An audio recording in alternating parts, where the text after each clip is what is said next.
So in academic language, emergent literacy is an interaction between cognitive development and exploring or interaction with the environment.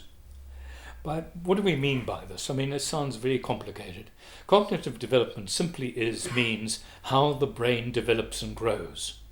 And how the brain develops and grows is crucial to our interaction with the environment we find ourselves in.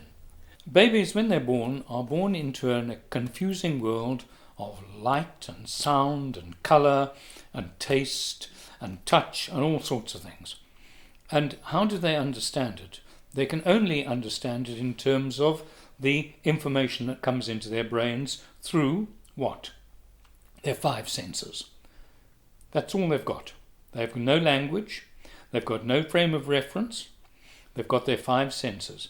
But fortunately, the brain is so constructed that it begins to form patterns immediately. In fact, it's been forming patterns for quite a long time before the child is born. And these patterns depend on the kind of sensory data that the child receives. And the more data, the more information that comes into the child's experience, the more capable the child is of creating more patterns. So that the neural pathways are connecting up at a phenomenal rate. It's going at a huge rate. And this means, because all human beings have this capacity to form patterns, they can then begin to make sense of where they find themselves. And they hear sounds, and initially, of course, the sounds don't make any sense. But then they begin to recognize some of the sounds, and they begin to recognize that sounds have a pattern. And they recognize that some of the sounds belong to some of the shapes and pictures that they're seeing around themselves. They recognize their mother's voice, their father's voice, siblings' voices, and so on. And gradually, over a period of months, they begin to discriminate between those sounds and who's making them and what the sounds begin to mean, because enough neural pathways are being connected for them to be able to sort those patterns out in their heads. So these sounds, eventually, the child, because he's capable or she's capable of imitating, become gradually noises that the mother recognizes as demands for some object or other, and gradually they become words. And the very first word that all children all over the world learn is mama. I think that's quite significant.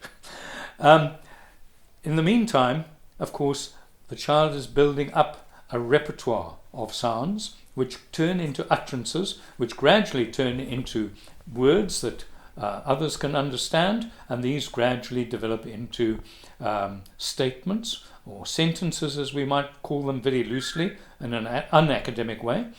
So gradually the child's capacity to speak and make sensible sense of the world is around him develops. But all of this is happening simultaneously with what we call, that's emergent literacy, but it's happening simultaneously with what is called emergent mathematics.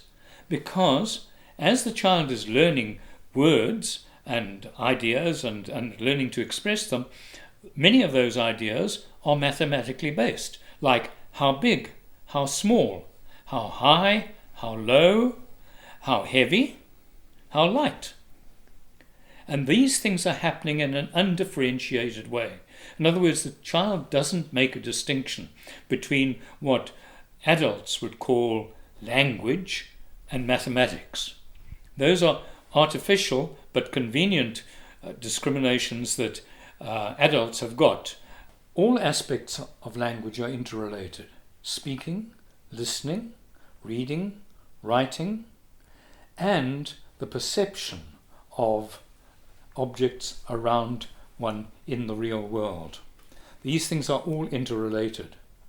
So what this means in terms of the child's ultimate development and for education is that children who come from a very stimulating environment in which they hear lots of language, their parents talk to them, their siblings talk to them, and they encourage them to talk, they encourage them to take part in conversations, and they read stories to them.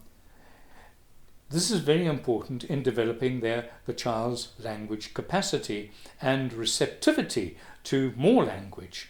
And the same principle applies to the development of a mathematical consciousness, of understanding that things are heavier or lighter or bigger or smaller than each other.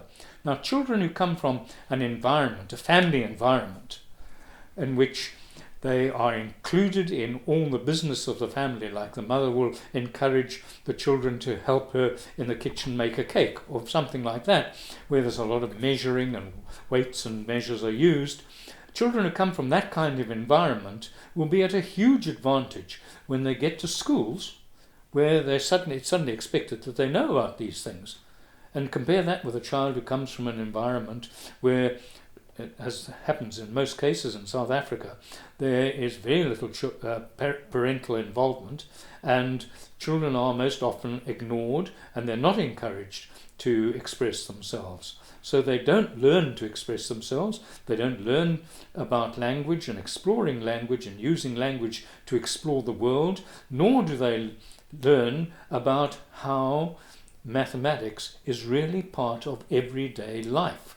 And it's nothing to be frightened of. We all measure things every single day of our lives, and we're unaware of it. And yet, when these children who come from an impoverished home or a dysfunctional family, they are at a huge disadvantage because they don't know what is being asked of them. So, in terms of the development of the neural pathways, and the child is very, very young, the more stimulation the child has, the more these neural pathways will be developed, the more the synapses will make connections. And the more stimulation there is, the more connections that are made, and the more connections that are made, the more the child is capable of responding to and understanding the environment in which it finds itself. So, logically and quite understandably, what follows is that children who come from a richly stimulating environment where there are lots of books and there's lots of activity and there's lots of an interaction between parents and children, those children are at an advantage over those children who come from environments where they're ignored or they're punished if they say anything and they're not included in the daily business of the family's life.